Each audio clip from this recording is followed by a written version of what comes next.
And joining the Outsiders podcast with Clint Schweitzer, Noah Groniger right here, we've got Chris Draft on the line.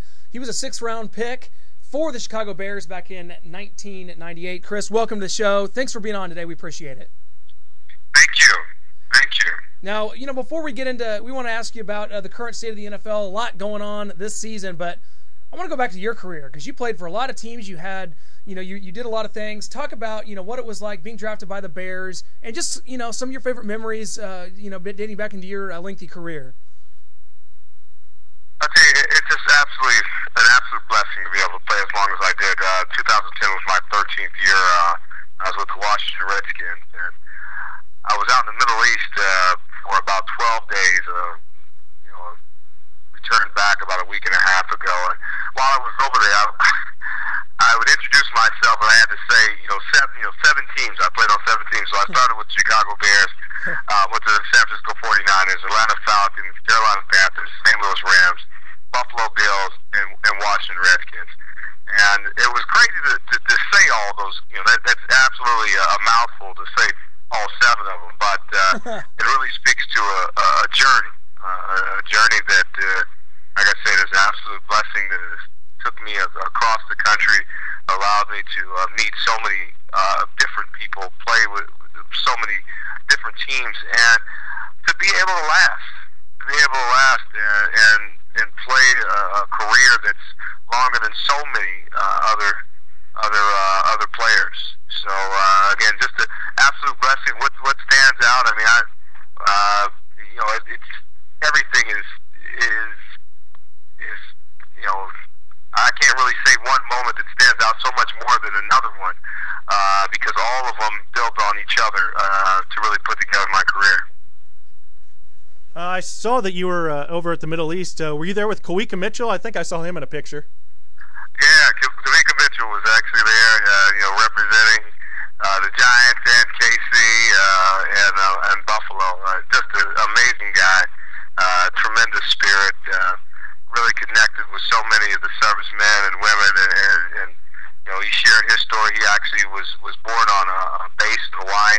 His father was in the Army, so great connection. A lot of his family were in the military, so it really meant a lot to him. Darren Woodson was also another guy that was there. Mark Mosley is a kicker that was actually the 1982 MVP for the NFL, Washington Redskin. And then we had four ladies from the first ladies of the NFL, Washington Redskins cheerleaders, who all had a connection to the military also. So it was just a tremendous trip and an amazing opportunity to be able to say thank you to all the servicemen and women that are really protecting this country. Well, you know what? I have the utmost respect for any entertainer, ex-athlete, current athlete that goes over there, because you know what? The thing about it is these guys over there, they're all pretty much huge sports fans. Do you feel like that going over there, it gives them, a little taste of America that they need? Because I'm sure one thing that they probably miss the most is being able to just, and thing we take for granted, we could turn on a game and watch a game on Sunday. They can't. Do you feel like going over there and talking to them that you get the sense that's how they feel, that you guys are giving them that little slice of America back? Oh, most definitely. Now, they actually can turn the games on. They can turn the games on Sunday, but they are, with a 7-hour time difference, the games are night games. That's right. So pretty much they're Sunday night games, or we watched the Dallas Giants game at 4:30 at night. So we weren't in Afghanistan, where that might be restricted a little bit more. We were in Kuwait, United Arab Emirates, Oman, and Qatar. So they had a little bit more flexibility, but it's totally different watching a game versus being able to just run around and go throw the ball with your friends and go out. Sure. It's watching it in that same place. So we definitely were able to kind of spread love and spread a great energy. All the base commanders, they all commented that when football season comes, the whole morale of the base changes. So for us to be a part of that, really helping that change even more, again, was tremendous opportunity. I lost my best friend Brian Cooper in 2009, excuse me, and I'd known him since we were in strollers, and he battled a brain tumor and brain cancer for 4 years. And I know you're doing a lot of work, and you lost your wife in December. I'm so sorry. Can you just talk about the work you're doing? It's a tough road, I guess. It's a road that has to be taken, and that is my wife. We lost her in December of 2011. She was diagnosed with lung cancer in 2010, and December 2010. So it was only a year. But her fight, her battle, and her spirit, her smile, really has carried us in this battle to change the face of lung cancer. We were able to launch our Team Draft initiative, part of the Chris Draft Family Foundation, during our wedding. It wasn't launched in memory of Keisha Brothers Draft, my wife. It was launched together. Get together with us, with her friends. She was ready. She had been fighting. She had been fighting every day, but she knew at that particular time that we had to raise it. We had to raise up a little bit more, and that the battle that that she was undergoing, and the fight that she was doing, and the smile, the joy that she found in every day, could be bigger than her. And it can inspire folks to want to help and fight and change the face of lung cancer and change the diagnosis, change the 5-year mortality rate that's 16%. And do that and inspire folks to be able to do that. So that's what we've been doing. Unfortunately, my wife passed in December, but we've been continuing with that message, and that is leading a national campaign across the country. We've been over 51 cancer centers, again, around the country, and the idea is to really find our people, find the people that have lung cancer, to let them share their stories. Lung cancer is the biggest cancer killer by far. It kills more than breast, prostate, colon, liver, melanoma, kidney combined. Wow. Combined. Wow. But nobody knows it. Nobody knows it. So we've been changing the face by actually putting a face on it, and then helping people understand the state. The state, I told you the 5-year mortality rate is 16%. That is absolutely unacceptable. But places like KU Cancer Center, places like Siteman Cancer Center in St. Louis are leading the way, and change is coming. It is here. It's not like it's just down. Hope is not just down the road. There is hope that's right here that is completely different than 5 years ago. And we want people to see that so that they can support and know that the monies that are going to go to research, the much needed monies that are going to go towards research, will make huge changes in a disease that, again, is 16% 5-year mortality rate. And our hope is that no other spouse will have to hear a doctor say that your wife, your husband was strong when they lived for a year. She was strong.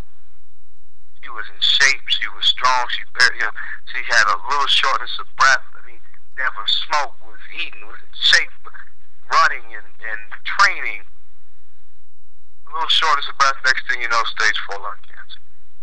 Wow. Well, that's great work you're doing, though.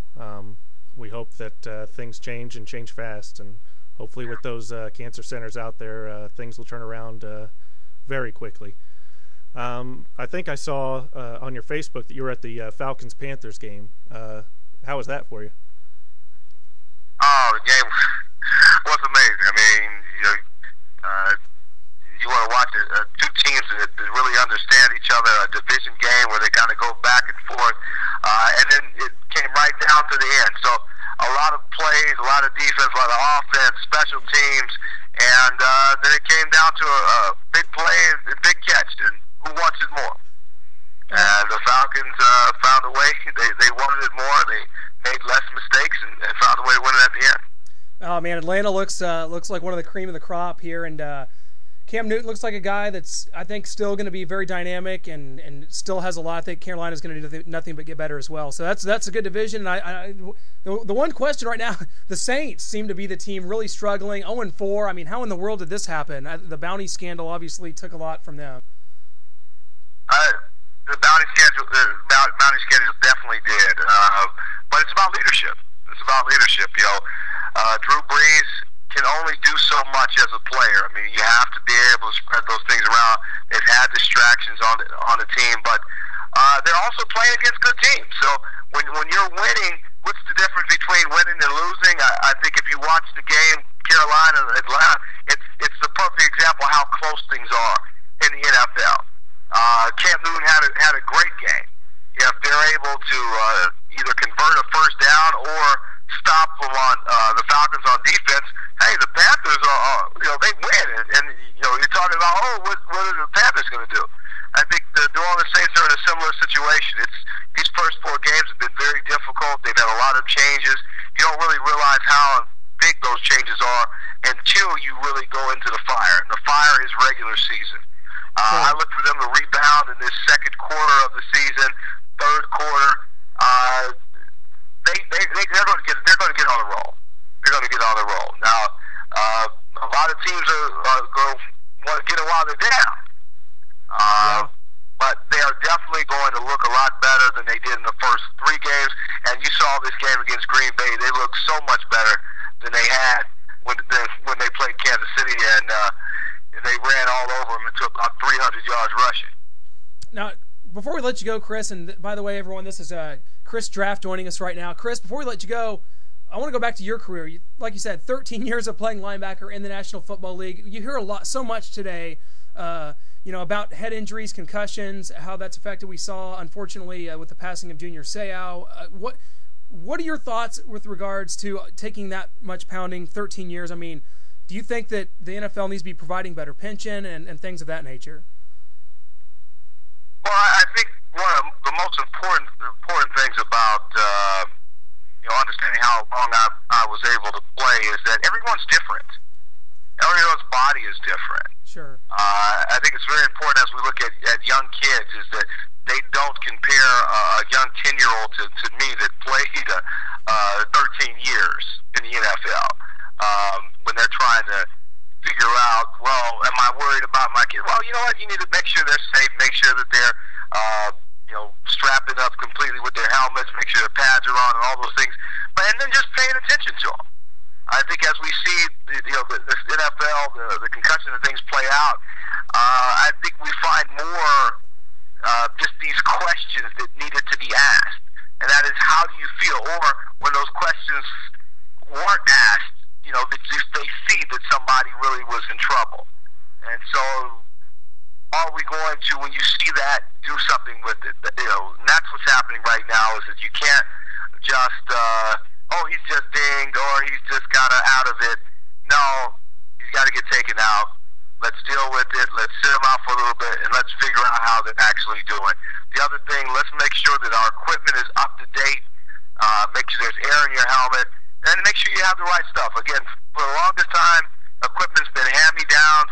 It can easily not be as good, and we're having to address those things. Equipment, real training issues, and then really just how do you feel issues. As a football player, I say all the time, I'm a liar. If you ask me how my leg is feeling, man, that leg is feeling great. I might tell my teammate, man, I don't know, my leg feels like, oh goodness. But coach ask me how I'm doing. Oh man, shoot, hold me back, hold me back.